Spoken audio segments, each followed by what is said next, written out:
चतुर बनिया और सोने की ईंट।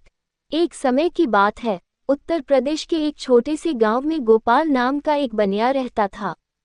वह अपनी होशियारी और चतुराई के लिए पूरे इलाके में मशहूर था। लेकिन गोपाल की एक आदत थी, वह हर किसी को ठगने में आनंद लेता था। वह हमेशा अपने दिमाग से चालें चलता और दूसरे लोगों को बेवकूफ़ बनाकर फायदा उठाता। एक दिन गांव में एक साधु आया। वह बेहद थका हुआ था और एक पुराने बोर से थैला के साथ मंदिर के बाहर बैठा था। साधु ने घोषणा की कि वह एक रात गांव में रुकेगा और फिर आगे बढ़ जाएगा। साधु के पास एक भारी सी ईंट थी जिसे वह बहुत संभाल कर रखता था। गांव वालों में चर्चा फैल गई कि वह ईंट असली सोने की है। जब गोपाल को ये बात पता चली तो उसकी आंखों में लालच झलक उठा। उसने योजना बनाई कि किसी भी तरह साधु से वह ईंट हथिया लेगा।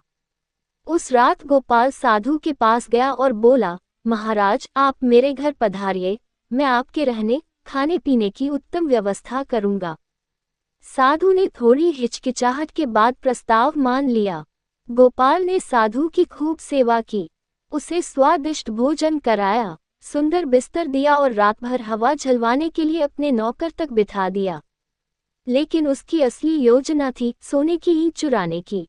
आधी रात को जब सब सो गए, गोपाल धीरे से साधु के कमरे में गया और बोरसे में हाथ डालकर ईंट निकाल ली। मगर जैसे ही वह ईंट लेकर भागा, साधु ने आंखें खोल दी और जोर से चिल्लाया, चोर, चोर। गांव के लोग लाठी डंडे लेकर आ गए और गोपाल को रंगे हाथों पकड़ लिया गया। जब ईंट की जांच की गई तो पता चला वह सोने की नहीं, पीतल की थी, जिसे साधु तपस्या के प्रतीक के रूप में साथ रखता था। साधु मुस्कुराया और बोला, जिसे अपने मन पर विजय नहीं, वह दूसरों पर विजय कैसे पाएगा। गांव के पंचों ने गोपाल को सजा दी, सप्ताह भर मंदिर की सफाई और साधु की सेवा। शर्मिंदा गोपाल ने पहली बार दूसरों के लिए कुछ निस्वार्थ किया।